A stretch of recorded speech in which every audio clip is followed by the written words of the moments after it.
Welcome to Real Talk with your host, Dr. Valencia Campbell, on the Big Talker 1580.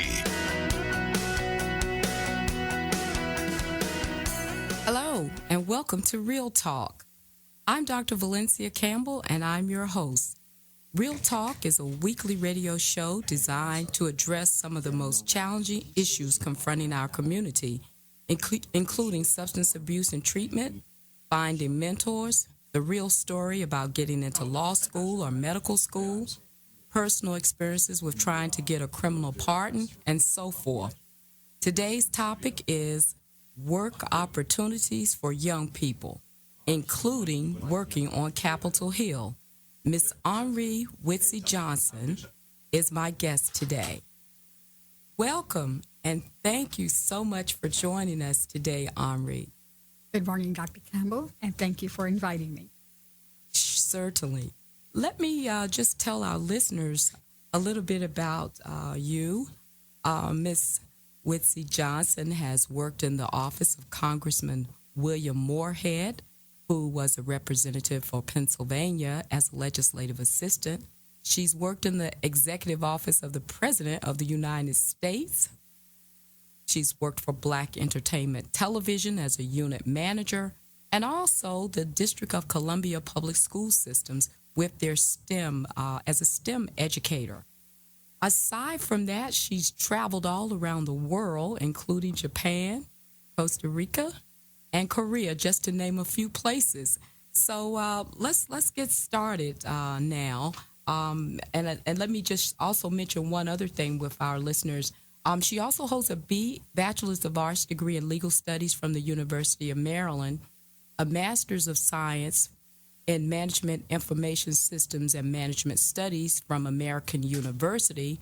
And aside from that, she has a Science, Technology, Engineering, and Mathematics certification that's popularly known as STEM from Columbia University. So, Henri, let me just start by mentioning, we know that students are graduating from high schools and colleges all around the country now. In fact, I just attended my niece's graduation from high school in Atlanta, Georgia. I have another relative who will be graduating from law school, and my daughter will be graduating from MIT this week. So we know that, just thousands of kids are getting ready to either go on to college or graduate school, but there will be some that will choose to work. So why don't you start by telling us what was your first job after graduating from high school, and then mention what it was after college? From high school, my first job was with Riggs National Bank, which is now known as PNC, as an executive secretary to the vice president for the DuPont Circle branch. And after graduating from college, my first job was as a paralegal with Winthrop Stimson, Putnam and Robert in Washington, D.C. Okay, now, who helped you to get those jobs, if you think back? In family, it was my sister, Ivy, who, when she graduated from high school 3 years before me, she found it kind of difficult, as probably the new graduates are going to, you have to pound the pavement a little bit. And she couldn't get a job right away, so she saw all of the positions advertised were for secretaries or clerk typists. So she was working as a nurse's assistant, and she sent me money to do a business course which composed of typing and shorthand. So I was walking right in the door when I came out of high school. I was well equipped. Okay. Now, what about college, when you finished your college years? When I finished my college years, it was relatively easy because I worked my way through college. So I used a temporary agency, and that is one quick way to get a job. If you have the qualifications and you pass their assessments, they will hire you, and they will send you out to different employers. And then the employer, it's kind of like a screening process. And then if they like you, they'll offer you a permanent position. So that is a good way. So mine was, I was already working, and I went through an agency, and they sent me to this law firm, and I became an employee there. Okay. And when you were there, how did you find the atmosphere as a new young graduate? I know most graduates are so excited; they've learned so much, and they come in with a lot of energy and want to do a lot. Well, my textbook education and my real world applications were kind of on point, but you get into when you have to actually live it and work it and do it. It's different from reading a case in a book where you just analyze the case. When you're working with the human person, you have to put in a little more of your personality and your thought processes because you're not working just from a textbook aspect. So I was bright-eyed, eager, and learned quite a bit about real-world application. Okay, and so tell us a little bit about what were some of the things that you had to do in that position? A couple of the first you talk to, the attorneys are usually very busy in court. So when a new client come in, you vet that client. You sit down, you talk to that client, you get all the information about what they think their case may be. You get the facts, what they happen, and then you do a synopsis to the attorney when he or she comes in, and you do the research to see if there's any cases that pertain to what their legal problem is, so that when the attorney sees it, they don't have to waste a lot of time going back to re-talk to the person. You be very thorough in getting all the information that you think the attorney is going to get. So in that fact, you have to know the attorney you work with, what he or she is looking for when they interview a client, and then make that application. Now, in terms of some of your friends, how were they finding jobs? You mentioned that you used one of the staffing agencies. What kinds of approaches did some of your friends Fortunately, use? The universities and colleges have a placement program where you can go in and they'll have books out because some employers will contact them. They'll send them position descriptions, tell them what type of people they're looking for, what the job salaries are, which is very important to a person just coming out of college loans, and the location. And we even had career days where employers would come on campus. And so students could start before they graduate to look for a job, didn't just necessarily wait until they graduated. And I think that is really a crucial point that you're making for our listeners, including the parents, to emphasize to the students to really try to begin their search as soon as they're, have an inkling that they want to work as opposed to going on to graduate school, because that will give them an opportunity to see what's out there and to not get frustrated, because sometimes, like you said, in your situation, you had a sister who was able to help you, or you also had a temp agency that was able to help you.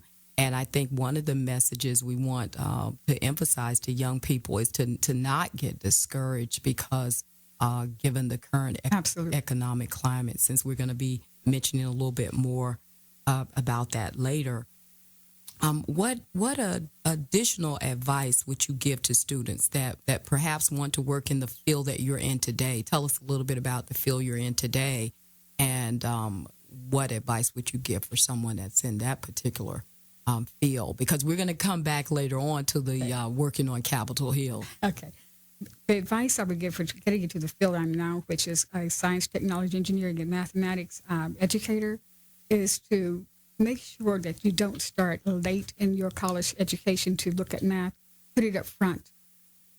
Science, put it up front. You got your core courses, but then don't duck what we consider the hard Which courses. is really important. That's right. Go for it, because you have employers like NASA, the National Science Teachers Association, the National Council of Teachers of Mathematics. They're employers. They're not just organizations. They're also employers, and they're looking for people who are trained in that area. So I would say know what you want first.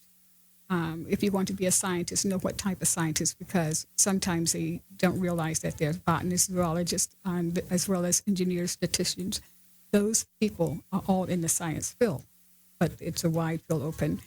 Then start to, even though you may be in your first year, second year, go out on usajobs.gov. Start looking for the type of job you want to get once you finish your career. Start looking now for the types of qualifications you have to have, so that you're not just taking course after course after course. And then talk to people who are in that field and interview them, see how they got into it, what did they have to do, and why are they staying there. It's excellent advice, because so many times young people and probably older people too are not sure what they want to do. But if they're not taking those preparation courses for those science careers, it will be extremely difficult to try to catch up where you need calculus courses and those types of courses.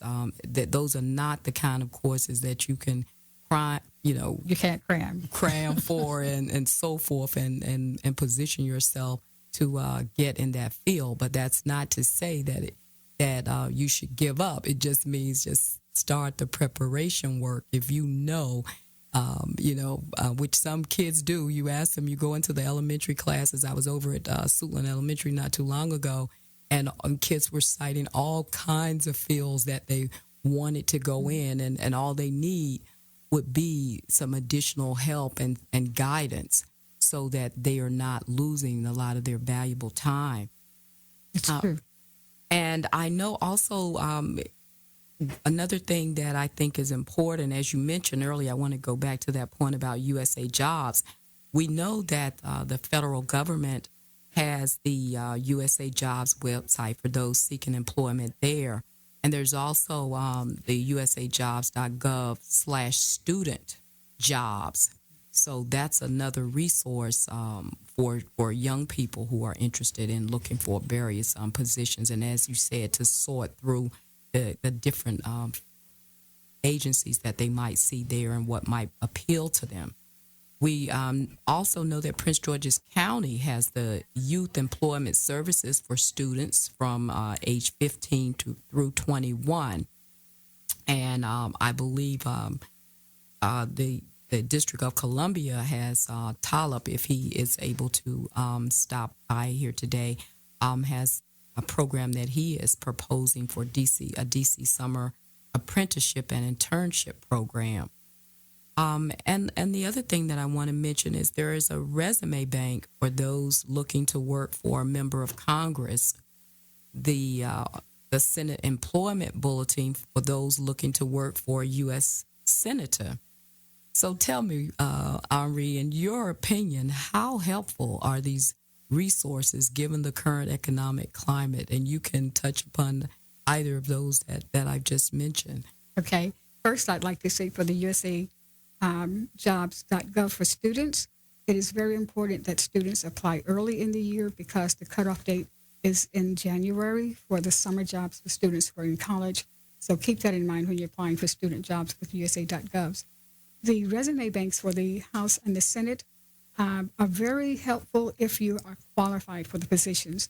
If you are in college now and you're interested in that position, or if you're in high school and you're interested in working on the Hill, go read the resumes now to see what they're looking for. For example, for a legislative assistant, now they're looking for those who have a law degree because it does deal with the bills that are going to eventually may or may not become laws, but if they do, you have to advise the congressperson.